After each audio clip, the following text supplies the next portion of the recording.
Hello, my name's Joe Malone, and I am a beekeeper and master's candidate in NCSU's apiculture program. As you may have heard, honeybee populations are in decline. This is not just important to beekeepers and honey lovers like myself, but also to consumers. Pollination services provided by honeybees in the US are directly responsible for around $10 billion worth of food production. It is also important that honeybee population decline is understood in the context of simultaneously occurring native pollinator losses. This is not the result of a single factor, rather a combined effect of multiple stress factors. Human-facilitated transport of pathogens has allowed for disease to become a significant threat to pollinators. One of these stressors is pesticide exposure. The same agricultural landscapes that require honeybee pollination also require pesticide inputs. While foraging, bees accumulate pesticides and return them back to the hive. Also, many beekeepers use in-hive chemical treatments to combat disease.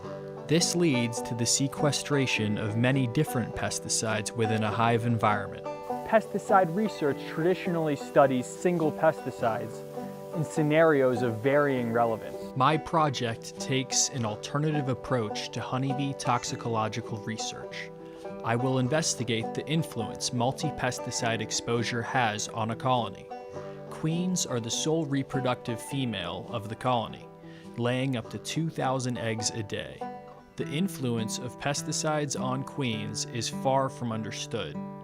Using multi-pesticide residues previously recorded from commercial honeybee colonies, I will rear queens in a simulated exposure environment to understand the role pesticides have on queen quality.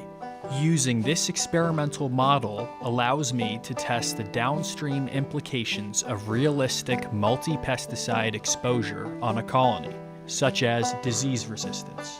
This approach will be valuable in understanding the role pesticides have in combination with other ambient stress factors. In conclusion, these findings will assist beekeepers, farmers, and regulators in understanding the true implications pesticides have on honeybees. Also, honeybees are an accessible study system to learn how pesticides may be impacting native pollinators. It is important that we optimize our agricultural toolset to increase yield and minimize environmental damage.